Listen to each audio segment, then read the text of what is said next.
사도 요한의 사명에 대한 말씀입니다. 1절에 천사가 하늘로부터 내려왔다라고 하는 것은 곧 요한이 땅에 있었다라는 것입니다.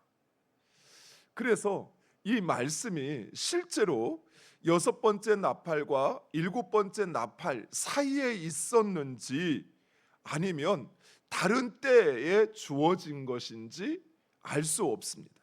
왜냐하면 지금 나팔 재앙과 또 이전에 있었던 7인의 재앙의 말씀은 사도 요한이 하늘에 올리워서 보고 들었던 말씀인 반면에 지금 본문은 하늘에서 내려오는 천사를 본 요한이 보고 기록한 것입니다. 그래서 이 말씀이 시간상 6번째와 7번째 나팔 그 사이에 요한이 땅에 내려와서 그 환상을 본 것인지 아니면 그 후에 땅에 내려왔을 때 본 환상인지를 알 수 없습니다. 그러나 이 말씀이 바로 이곳에, 즉 6번째 나팔과 7번째 나팔 그 사이에 위치해 있다라고 하는 것은 7번째 나팔이 울리기 전에 반드시 되어져야 하고 기억되어야 하는 사건이 있다는 것을 말해주고 있습니다. 그렇다면 그 사건은 과연 무엇일까요? 1절 하반절에 하늘로부터 내려온 천사가 그 머리 위에는 무지개가 있고 그 얼굴은 해 같고 그 발은 불기둥 같다라고 이야기합니다. 이것들은 모두 하나님의 임재와 영광을 상징하는 것들이기도 하면서 동시에 하나님의 심판을 의미하기도 합니다. 무지개는 홍수로 세상을 심판하신 하나님께서 노아와 언약을 맺은 증표로서 주신 것입니다. 즉 노아와 그 자손들에게는 구원의 소식이지만 그러나 홍수로 멸망받은 사람들에게 이 무지개는 오히려 심판의 소식이라는 사실입니다. 이처럼 하나님의 임재가 순종하는 자들에게는 기쁨이요 소망이지만 그러나 불순종하는 자들에게는 하나님의 임재가 심판이요 절망이라는 사실입니다. 하나님의 말씀에 순종하는 자들에게 하나님이 나를 지켜보고 계시고 나와 함께 계시다라는 말은 오히려 자신이 그 하나님의 말씀에 순종함으로 하나님의 기쁨이 되어지고 또 하나님께서 나를 축복하실 거라는 소망이 되어지는 것이죠. 하지만 멸망받을 자들, 곧 순종하지 않는 자들, 그들에게 하나님이 지금 나를 보고 계시다, 하나님이 나와 함께 하신다라는 말은 불순종하는 자들에게는 그것이 곧 심판과 절망의 소식으로 들린다는 것입니다. 따라서 하나님의 임재가 우리에게 기쁨과 소망이 되기 위해서는 하나님의 말씀에 순종해야 한다는 사실입니다. 사랑하는 성도 여러분, 하나님은 계시지 않은 곳이 없습니다. 이곳 저곳뿐만 아니라 밖에도 내 안에도 그 어느 곳에도 하나님은 우리와 함께 하신다는 사실이에요.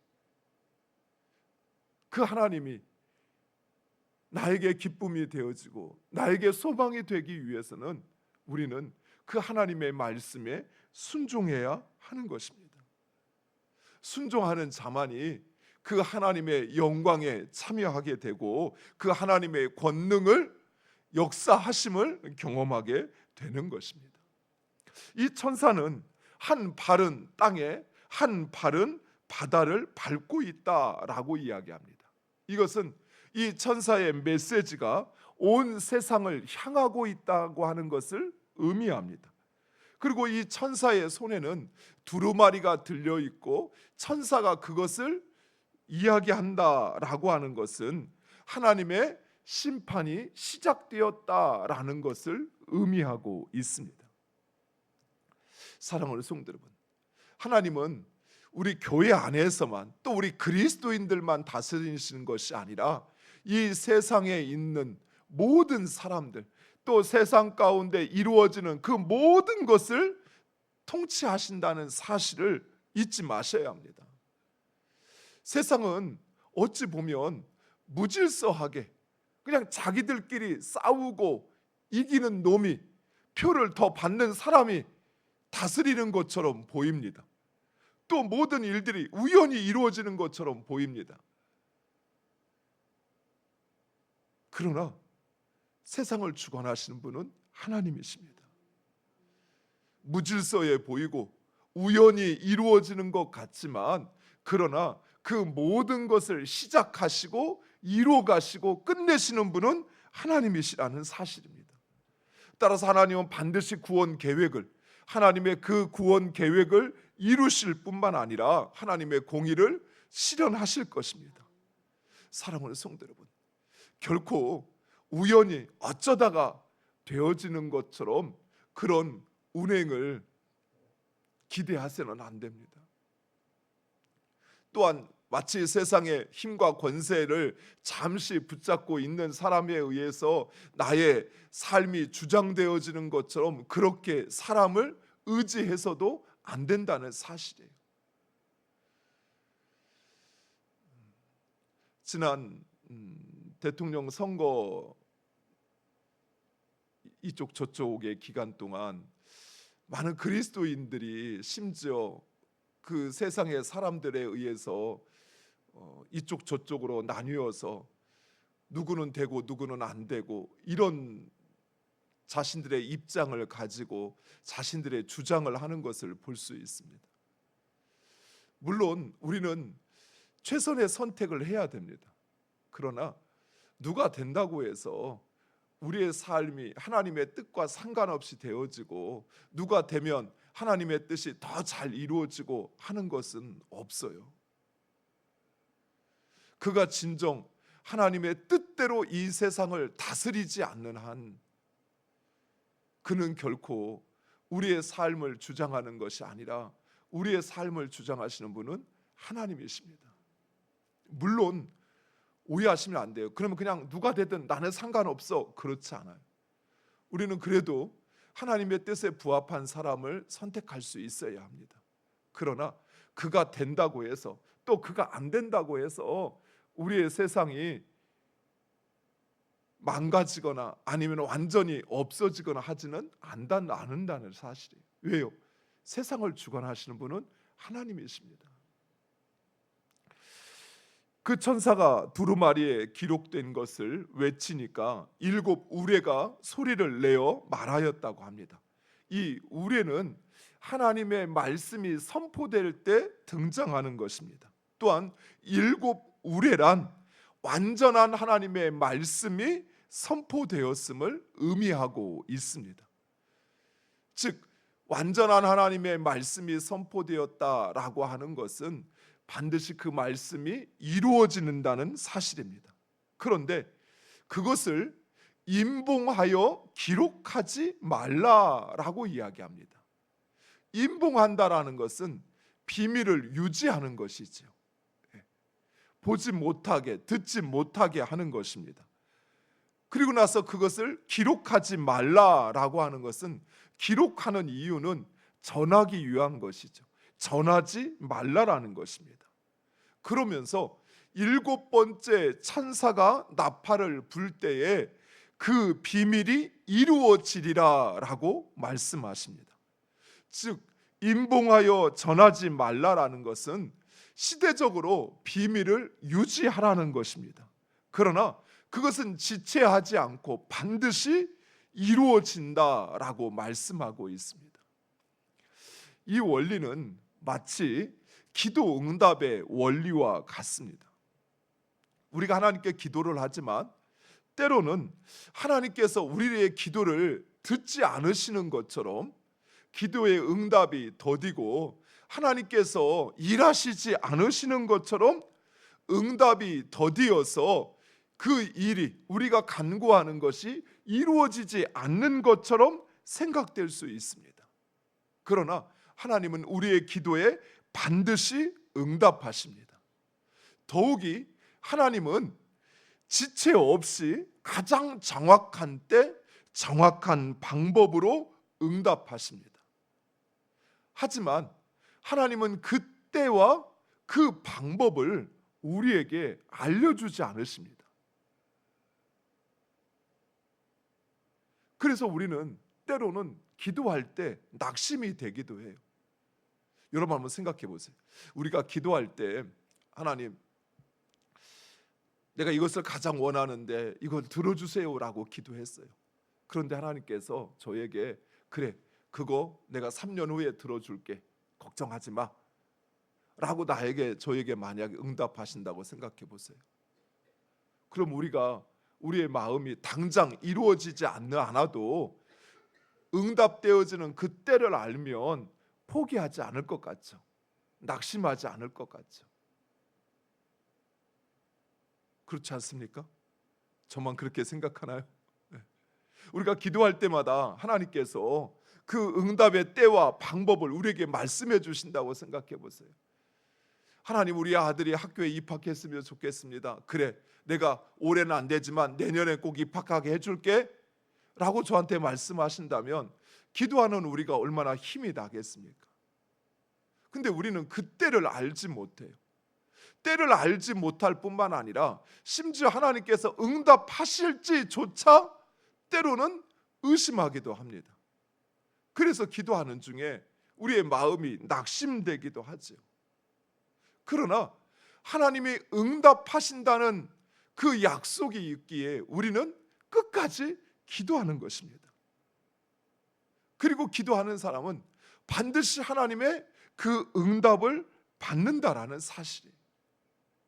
사랑하는 성도 여러분, 이처럼 최후의 심판의 때와 방법에 대하여 하나님은 우리에게 비밀로 하십니다. 그러나 그 하나님의 심판은 지체되지 않고 반드시 이루어진다는 사실이에요. 물론 우리에게 그 때와 그 방법을 알려주시면 얼마나 좋을까요? 말한 것처럼 우리 마음이 평안해질 것 같고 더 이상 내가 두려워하지 않아도 될 것 같잖아요. 그런데 어제 우리가 살펴본 것처럼 그런 하나님께서 우리로 하여금 그 때를 알지 못하게 하신 것은 우리의 생각과 달리 우리는 그 때를 알게 되면 더 이상 기도하지 않아요. 그리고 마치 그 때를 알게 되면 자신이 노력해서, 자신이 잘해서, 또 자신이 기도해서 이루어진 것인 양 생각한다는 사실이에요. 교만해질 수밖에 없다라는 것입니다. 그래서 우리로 하여금 항상 깨어서 기도하게 하시기 위해서, 또 그 하나님만이 나의 삶을 주장하심을 믿고 하나님 앞에 겸손히 하나님이 일하시도록 간구하는 그런 존재가 되게 하시기 위하여 우리에게 그 때와 방법을 알려주지 않으시는 것이죠. 우리를 위한 것이라는 사실이에요. 이처럼 하나님은 최후의 심판의 때와 방법에 대해서도 우리에게 비밀로 하십니다. 그러나 그때는 반드시 지체하지 않고 이루어질 것입니다. 그리고 요한에게 그 두루마리를 받아 먹으라라고 이야기합니다. 말씀을 받아 먹으라는 것은 말씀을 음식처럼 직접 섭취해라, 또는 그 두루마리를 씹어 먹어라 라는 것이 아니라 말씀을 듣고 이해하고 그것을 확신하고, 또 내가 음식을 먹으면 그것이 내 몸의 에너지가, 내 몸이 살이 되어지는 것처럼 그 말씀을 채와 체득하라는 것입니다. 사랑하는 성도 여러분, 말씀을 들을 때 우리는 받아 먹어야 합니다. 말씀을 그저 듣고 흘려보내는 것은 말씀을 먹는 것이 아니에요.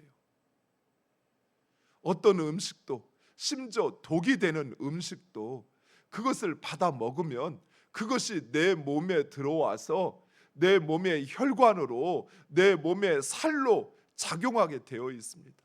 이처럼 하나님의 말씀도 받아 먹으면 그래서 내 몸에, 내 피에 그것이 체화되고 체득되어야 돼요. 그래야 그 말씀의 역사가 나타나는데, 그런데 그 말씀이 입에는 달지만 배에 들어가면 쓰다라고 말씀하십니다.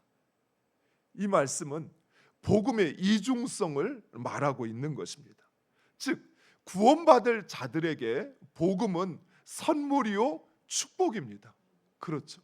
만약 복음이 우리에게 주어지지 않았다면 우리는 계속 헛된 세상을 위하여 살다가 인생 마지막에 절망하고 거기서 끝나는 것이 아니라 죽음의 고통으로 처해질 수밖에 없는 저희들인데, 그것을 생각하면 이 복음이 우리에게 주어진 것이 얼마나 큰 축복이요, 그리고 더욱이 내가 잘해서도 아니요, 하나님께서 은혜로 우리에게 주신 것이 얼마나 큰 선물인가라고 하는 것을 깨달아집니다. 그런데 구원받지 못할 자들에게 이 복음은 아무 쓸데없는 미련한 것으로 보여진다는 사실이에요. 그래서 그들은 복음이 선포되지만 그것을 듣고 깨닫지도 않고, 또 그것을 받아 먹어서 자신의 것으로 만들지도 못하는 것입니다. 마치 쓰디 쓴 음식처럼 토하여 버릴 수밖에 없는 그것이 된다는 것이죠. 물론 구원받지 못할 자들에게 복음은 스스로 거부되어지고 부정되어지지만, 그러나 그들에게는 쓴 것이라는 사실이, 마지막으로 요한에게 이 하나님의 비밀을 선포하라라고 말씀하고 있습니다. 물론 이 비밀은 성도들에게는, 구원받을 성도들에게는 기쁨이지만 불순종하는 자들에게는 세상에는 미련한 것이요 달갑지 않은 것입니다. 그런데 오늘 말씀에 그 대상에 대하여, 이 비밀을 선포해야 될 대상에 대하여 성도들만이 아니라 세상의 모든 백성과 나라와 방언과 임금들에게 할지라라고 말씀하고 있습니다. 사랑하는 성도 여러분, 이 말씀이 일곱 나팔이 울리기 전에 요한에게 이 말씀이 이 위치에, 이곳에 위치한 이유가 바로 이것입니다. 이제 일곱 번째 나팔이 울리면 진정한 최후의 심판이 시작됩니다. 우리가 살펴본 나팔 재앙은 세계 3분의 1에 대한 재앙이었습니다. 그러나 일곱 나팔과 함께 시작되는 일곱 대접의 재앙은 더 이상 남김없는 완전한 심판이 이루어진다는 사실입니다. 그래서 이 완전한 심판이 이루어지기 전에 하나님은 이 말씀을 나팔 전에 위치해 놓고 있다라는 것이, 즉 하나님은 마지막으로 세상 가운데 구원받을 수 있는 기회를 주고자 요한으로 하여금 다시 한번 그 사명을 확신케 하고 있다는 사실입니다. 사랑하는 성도 여러분, 하나님께서 소돔을 멸망시키실 때에도 그저 소돔의 죄악 때문에 하나님은 소돔을 멸망시키신 것이 아니었습니다. 소돔성 가운데 있는 의인, 그 의인 한 사람을 구원하시기 위해서 하나님은 아브라함과 줄다리기를 하십니다. 그래서 의인 50명을 내가 그곳에서 찾는다면 내가 그곳을 심판하지 않겠다. 이 말씀은 무슨 말씀이냐면, 단순히 소돔을 심판하지 않겠다라는 것이 아니라 의인을 결코 악인과 함께 심판하지 않겠다는 것입니다. 의인 한 사람이라도 하나님은 구원하시겠다라는 것을 말씀하고 있는 것이에요. 이처럼 인류를 향한 최후의 심판 가운데서도 하나님은 마지막까지 심판하시기보다 오히려 구원하시기를 원하신다는 사실입니다. 사랑하는 성도 여러분, 그 하나님께서 우리의 상황과 우리의 처지를 남몰라라 외면하실까요? 그 하나님께서 우리가 새벽마다 하나님 앞에 나와 간구하는 것을 하나님께서 듣지 않으실까요? 하나님께서 응답하지 않으실까요? 결코 그렇지 않습니다. 하나님 우리의 기도를 들으시고 반드시 가장 정확한 때 정확한 방법으로 하나님은 역사하실 것입니다. 무엇보다도 하나님은 한 영혼을 구원하기를 천하보다 더 귀한 것으로 여기시는 하나님이십니다. 사랑하는 성도들, 우리에게도 그 마음이 있어야 합니다.